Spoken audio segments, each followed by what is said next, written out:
देखिए, महाकुंभ लग रहा है और महाकुंभ में अपने यहाँ देश विदेश से बहुत सारे आस्था के सैलाब में करोड़ों लोग आते हैं।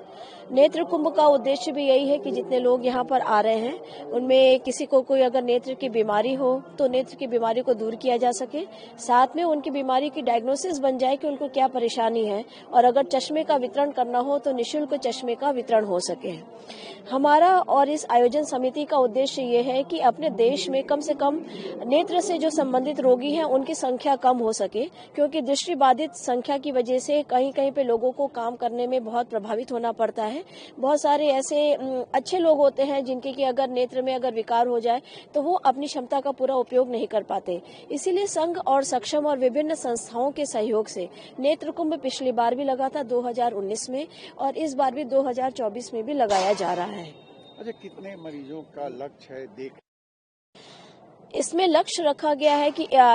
जैसे कि पिछली बार जब 2019 में नेत्र कुंभ हुआ था तब उस समय भी हम लोगों ने एक रिकॉर्ड बनाया था कि उसमें ज्यादा से ज्यादा करीब 1,56,000 का जो है चश्मे का वितरण किया गया था, निःशुल्क चश्मों का वितरण, और 3 लाख से ज्यादा मरीजों का इलाज किया गया था। इस बार का भी लक्ष्य हमारा ये है कि कम से कम हम 5 लाख से ज्यादा मरीजों को यहाँ पर जो है वो इलाज कर सके, उनको नेत्र का परीक्षण कर सके, और 3 लाख के करीब जो है वो चश्मे का वितरण किया जा सके यहाँ पे। और ऐसे भी बहुत सारे मरीज हो सकते हैं जिनको कि ऑपरेशन की आवश्यकता पड़ सकती है। तो बहुत सारे ऐसे संस्थान हैं जो प्रयागराज में भी हैं, प्रयागराज के बाहर देश के विभिन्न भागों में ऐसी बहुत सारी संस्थान हैं जिन्होंने अपने आप को नेत्र कुंभ की आयोजन समिति के साथ टाई अप किया हुआ है, और जब यहाँ से हम उनको कार्ड देंगे तो वो वहाँ पे जाकर के उनका निःशुल्क में ऑपरेशन हो सकता है, किया जा सकता है। पूरे काम में कितने डॉक्टर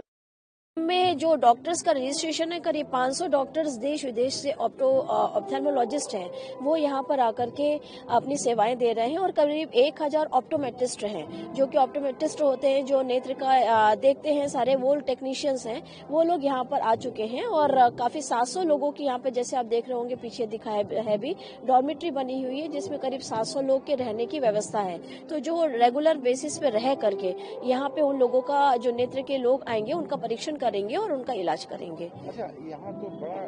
गरीब तबका और कम पढ़ा लिखा भी आता है, तो कैसी व्यवस्था की, क्या उसको सहजता से सारी जांच और सारी चीजें? जी बिल्कुल, हम सब की कोशिश यही है कि जो भी आए, गरीब और उसने जो जरूरतमंद हो, जिसको कि नेत्र की आवश्यकता है, उसको किसी भी तरीके से कोई भी परेशानी ना हो। इस महाकुंभ की, इस पावन प्रयागराज की पावन धरती पर जो मरीज है वो हमारे लिए हमारा भगवान है, और उस भगवान को हम लोग जो है वो सबसे पहले प्राथमिकता देंगे, चाहे वो किसी भी श्रेणी का हो और उसे किसी भी तरीके की परेशानी ना हो। जैसा कि एस्कॉन ने भी यहाँ पे भोजन का भी व्यवस्था की है, जो कि पिछले नेत्र कुंभ में नहीं थी। इस बार हमारा ये है, क्योंकि 3 से 4 घंटे लग जाते हैं किसी को चश्मे का वितरण बनने में, अगर किसी को चश्मा बनाना है लेंस को बनने में, तो कम से कम 3 से 4 घंटे तक वो भूखा न रहे, उसके लिए एस्कॉन ने यहाँ पर जो है वो निःशुल्क भोजनालय की व्यवस्था करी है। साथ में यहाँ पे रणछोड़ दास जी बापू ट्रस्ट है, उन्होंने भी भोजनालय की व्यवस्था करी है। तो इस तरीके की सारी व्यवस्था की गई है कि किसी को कोई भी परेशानी या तकलीफ न हो।